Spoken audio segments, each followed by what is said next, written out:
Minister, you're welcome to the House.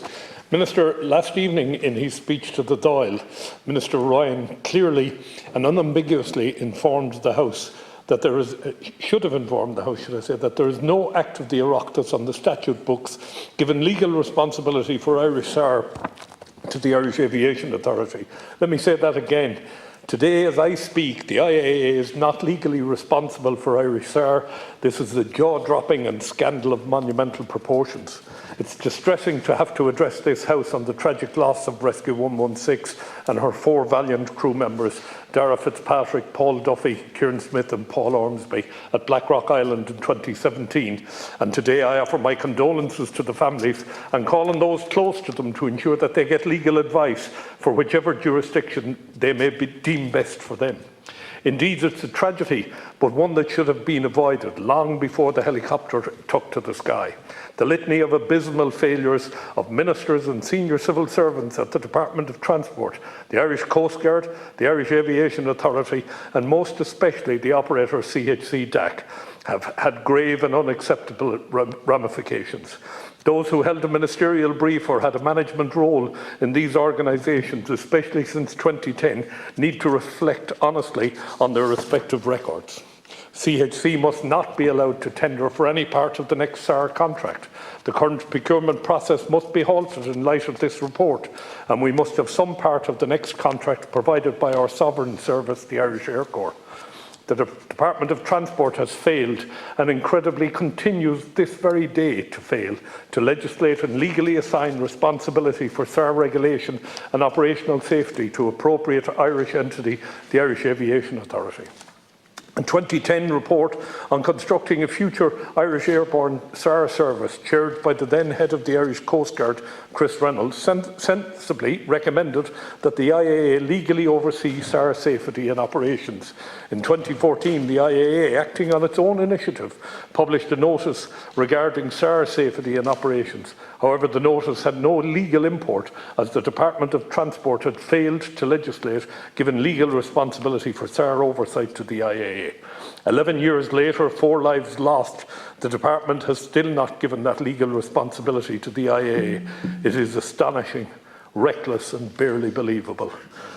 The draft Air Navigation Transport Bill currently before the Oireachtas, if passed, will finally give legal certainty to the IAA overseeing SAR. Incredibly, no opposition amendments to this draft bill will be accepted by Government, amendments recommended by the pilots. Ireland is a founder member of the United Nations International Civil Aviation Body. For many years, Ireland has led innovations in civil aviation with the development of aircraft leasing sector and low-cost airline industry, thereby democratising air travel for all.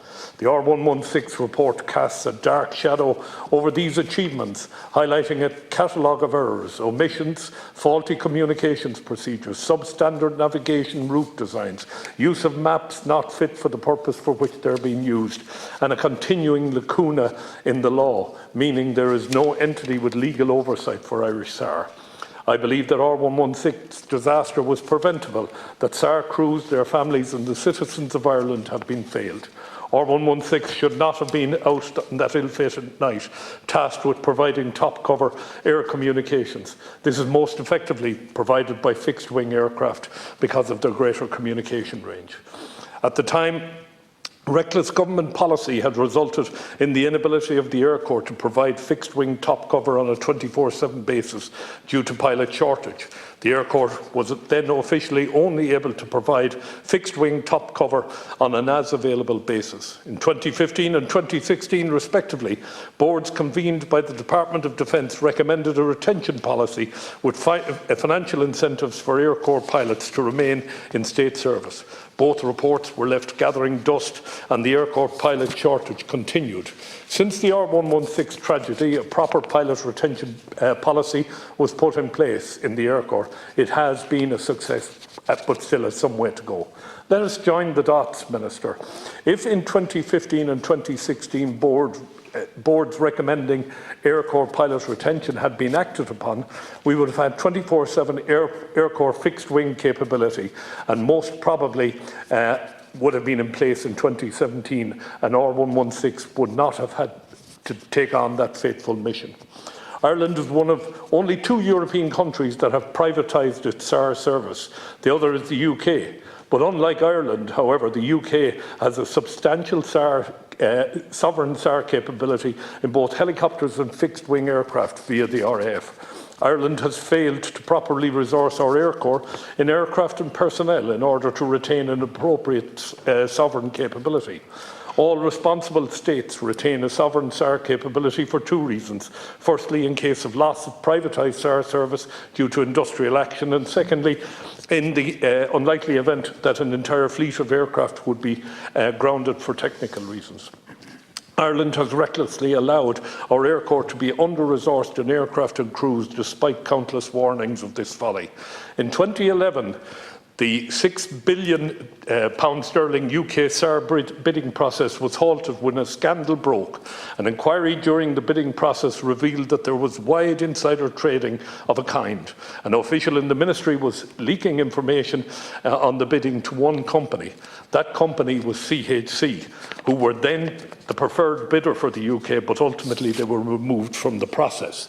Incredibly, almost at the same time, CHC was fortunate to find a home for their aircraft, being awarded a 10-year contract in Irish SAR by the Irish Department of Transport for the Irish Coast Guard. And with the rich financial pickings, not alone was CHC awarded a 10-year contract for our SAR, that contract could be extended for up to a further 3 years, leading to an estimated cost of some €1 billion. Now we come to the real nub of the problem. Neither the Department of Transport nor the Irish Coast Guard has any aviation expertise. To overcome the deficit, what do? They contract in UK-based aviation SAR consultants. A number of examples will shock even those already not shocked.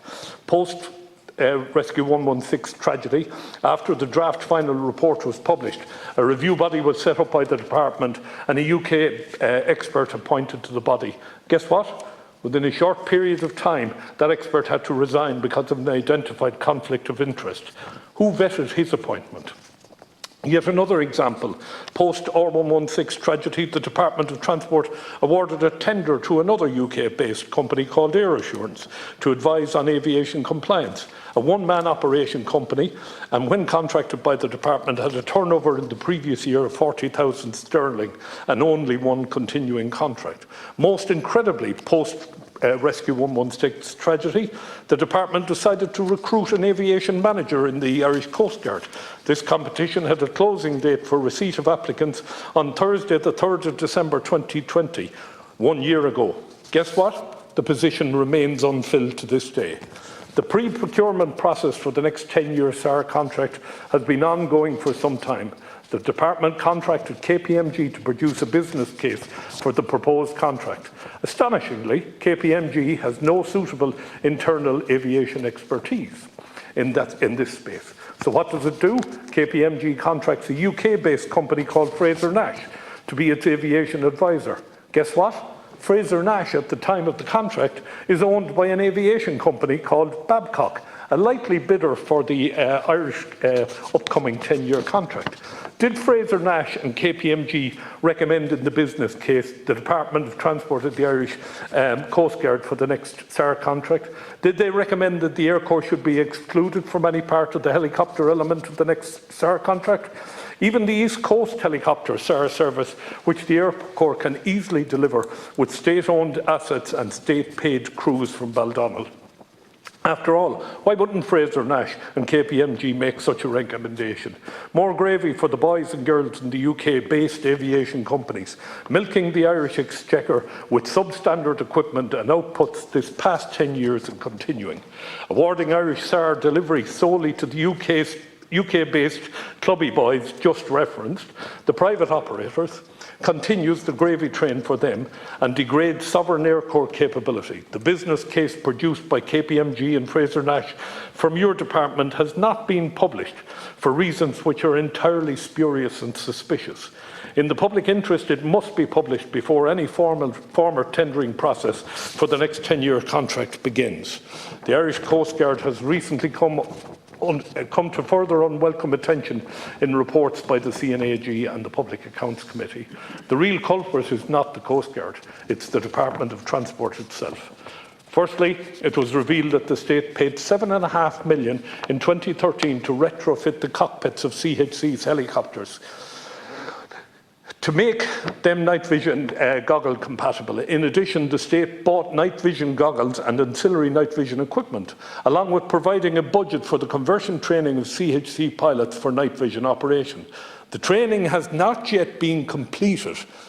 However, this all started back in 2013. To date, it is not completed. The Air Accident Investigation Unit report on Rescue 116 frequent reference is made to Captain Dara Fitzpatrick, her co-pilot Mark Duffy and other pilots commenting on the poor state of cockpit lighting in the S-92 CHC helicopters. Who carried out the refitting or retrofitting of the S-92 cockpits paid for by the state? Could the retrofitting of the cockpits explain the poor lighting? Has this been examined? Is there a requirement for an on-off switch in the cockpit? I'm just coming to an end now, for night vision versus non-night vision. Who certifies them as operational? In conclusion, by stating sole delivery of SAR by private operators in Ireland needs to end for sound operational reasons. An East Coast SAR service and fixed-wing top cover must be provided by the sovereign Irish state Air Corps. I'll leave it at that, Minister. I think we need to go back and rethink everything about the current process. It is deeply flawed. Thank you. With the